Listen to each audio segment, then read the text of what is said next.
Shalom saudara, kembali berjumpa dengan saya dalam program Setiap Hari Bersama Tuhan. Hari ini kita akan diberkati firman Tuhan yang luar biasa. Dan mari tetap alami kehausan akan Tuhan agar firman Tuhan membangun iman kita.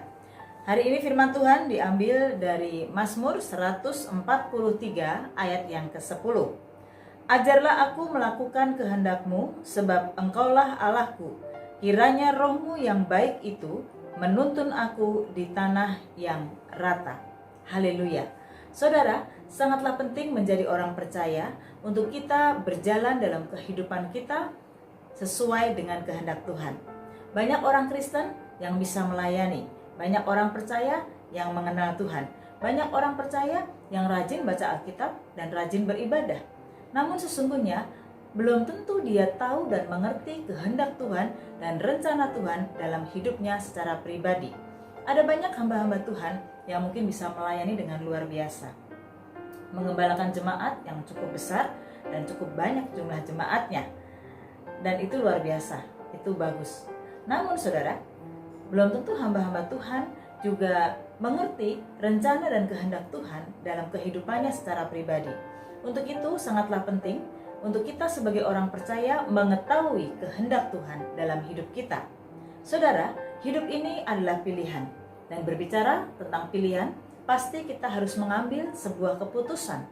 Dan agar kita tidak salah dalam mengambil keputusan dan tidak rugi dalam kehidupan, kita harus tahu kehendak Tuhan dalam hidup kita.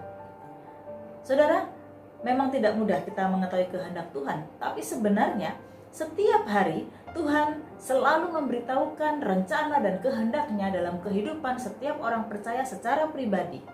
Kalau kita belajar intim dengan Tuhan dan mengasah terus kepekaan kita, maka kita akan mengerti kehendak Tuhan dalam hidup kita. Sehingga kita menjadi orang-orang yang terus berjalan dalam kehendaknya Tuhan, menjadi orang-orang percaya yang patut dipercayai oleh Tuhan. Berbicara tentang kehendak Tuhan, hari ini firman Tuhan berjudul Mencari Kehendak Tuhan.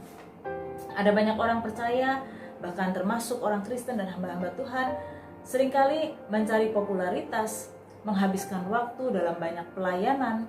Bahkan banyak orang Kristen yang sibuk mencari harta dalam dunia ini. Bukan berarti tidak boleh bekerja, saudara. Firman Tuhan berkata harus bekerja. Yang tidak bekerja tidak usah makan. Kita harus melakukan aktivitas kita. Bahkan dimanapun kita bisa melayani Tuhan dalam aktivitas kita, dalam panggilan kita sebagai suami, sebagai istri, sebagai anak, sebagai pengajar, sebagai dosen, sebagai para teolog, siapapun kita dapat menjadi berkat dimanapun kita ditempatkan. Namun yang saya mau ingatkan saudara, bahwa ada banyak orang yang mencari kegiatan, aktivitas atau mencari dalam kehidupan ini untuk kepentingan diri sendiri. Tapi sangat sedikit orang-orang Kristen yang hidup mencari kehendak Tuhan. Apa yang Tuhan kehendaki dalam hidupku? Karena bagi dia, Tuhan adalah yang prioritas. Nah, saudara, hari ini kita akan melihat bersama-sama bagaimana sebagai orang percaya kita belajar untuk mengerti kehendak Tuhan dalam hidup kita. Kalau kita bertanya kepada orang percaya, maka jawabannya sangat banyak, namun juga cukup klise. Kenapa saudara? Aku tahu kehendak Tuhan. Tuhan menginginkan aku hidup lebih baik lagi. Aku tahu kehendak Tuhan agar aku bisa menjadi orang Kristen yang luar biasa dan menjadi berkat. Itu semua tidak salah. Itu semua benar. Namun, saya mau sampaikan pada saudara, setiap saya dan saudara diciptakan, kita dilahirkan, dan setiap kita memiliki tugas dan tanggung jawab yang Tuhan berikan. Kita diciptakan serupa dan segambar dengan Tuhan. Dan setiap kita diciptakan, Tuhan punya blueprintnya, saudara. Dan Tuhan ingin agar kita hidup tidak sekedar hidup. Menjadi orang Kristen tidak sekedar menjadi orang Kristen yang agamawis, yang kita akhirnya terjebak dalam keterikatan kita dengan sekedar agamawi. Namun Tuhan Yesus menghendaki kita menjadi orang Kristen, percaya Yesus, yang sungguh-sungguh kita mengerti kehendaknya. Lalu pertanyaan pada hari ini, bagaimana agar kita bisa mengerti kehendak Tuhan?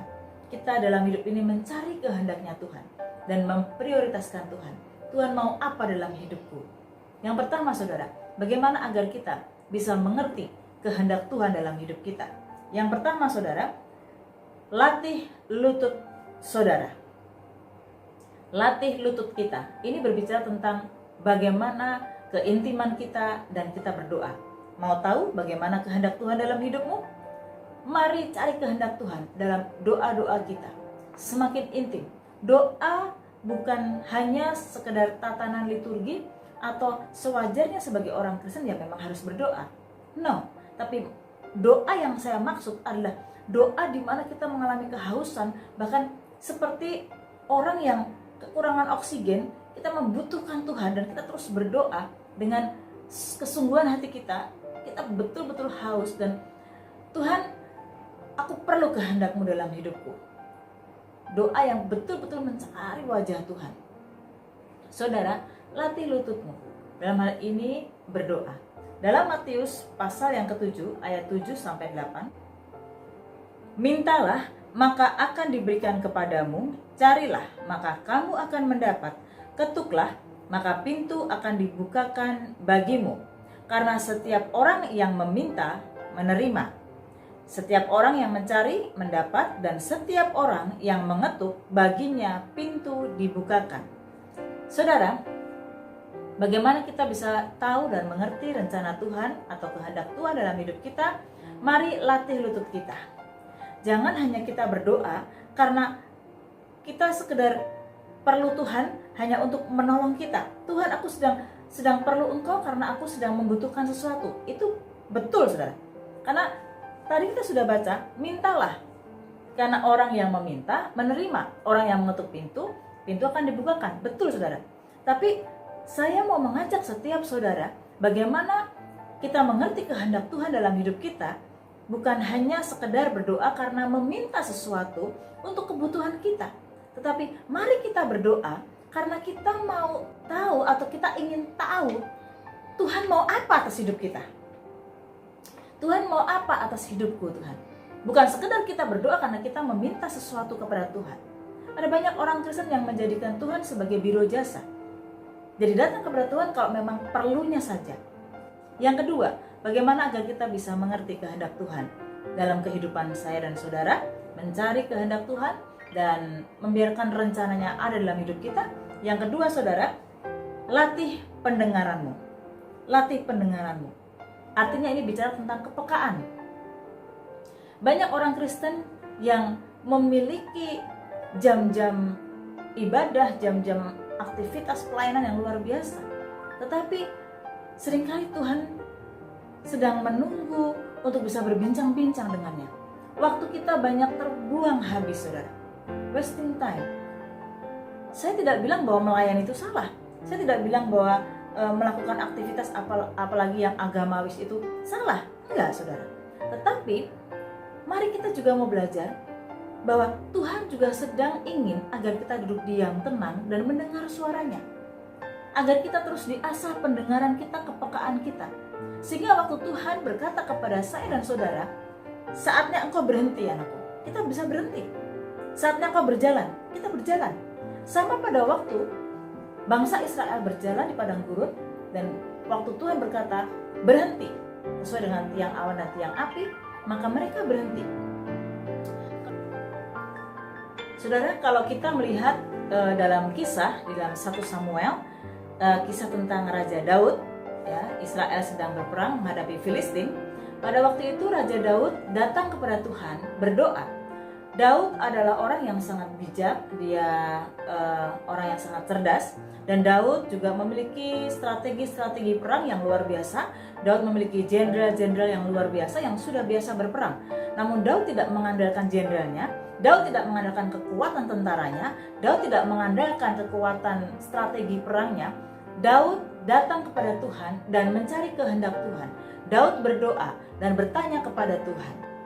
Pada penyerbuan yang kedua, waktu bangsa Filistin mulai mengepung kembali bangsa Israel, Daud kembali berdoa dan mencari kehendak Tuhan. Dan betul, saudara, waktu Daud bertanya, Tuhan menjawab dengan jawaban yang berbeda. Yang pertama, serang, maju. Tapi yang kedua, jangan serang. Saudara, inilah hal yang sangat penting bagaimana Di dalam berdoa, kita tidak hanya mencari Tuhan, karena kita sedang membutuhkan Tuhan dalam keadaan yang kepepet, dalam keadaan yang urgent saja. Namun mari kita mau belajar mencari Tuhan, karena memang kita perlu Tuhan. Mari asah pendengaranmu, asah kepekaanmu untuk kau semakin mengerti kehendak Tuhan. Seperti di dalam ayat Yesaya 50 ayat yang keempat B. Yesaya 50 ayat yang keempat B. Setiap pagi ia mempertajam pendengaranku untuk mendengar seperti seorang murid. Jadi saudara, asah kepekaanmu, belajar dengar suara Tuhan, dan Tuhan bisa berbicara kepada saya dan saudara, bukan hanya melalui firman Tuhan saja, seperti dalam program Setiap Hari Bersama Tuhan, bukan hanya sekedar saudara sendiri membaca Alkitab saja, namun dalam setiap peristiwa sehari-hari, bahkan yang terkecil sekalipun, di sana Tuhan ada dan Tuhan berbicara kepada saudara. Hanya tergantung kita bisa peka atau tidak, kita bisa tahu atau tidak. Semakin saudara lekat dan intim dengan Tuhan, semakin saudara mengerti bagaimana Tuhan berbicara kepada saudara. Asah pendengaranmu, belajarlah engkau mendengarkan suara Tuhan dan Roh Kudus. Saudara, yang ketiga, bagaimana kita agar bisa mengerti kehendak Tuhan dan mencari kehendak Tuhan? Asah kesungguhan kita. Sebab ada banyak orang yang datang beribadah, datang berdoa, datang kepada Tuhan, hanya datang, tapi tidak dengan kesungguhan hati. Tuhan sedang mencari orang-orang yang sungguh-sungguh mencari Dia. Bukan hanya sekedar ikut-ikutan, bukan hanya sekedar sudah biasa menjadi orang Kristen harus ibadah. Ya, memang sudah harus aku lakukan seperti ini, sudah terbiasa seperti ini. Tidak, saudara. Bapa kita di surga sedang mencari orang yang sungguh-sungguh.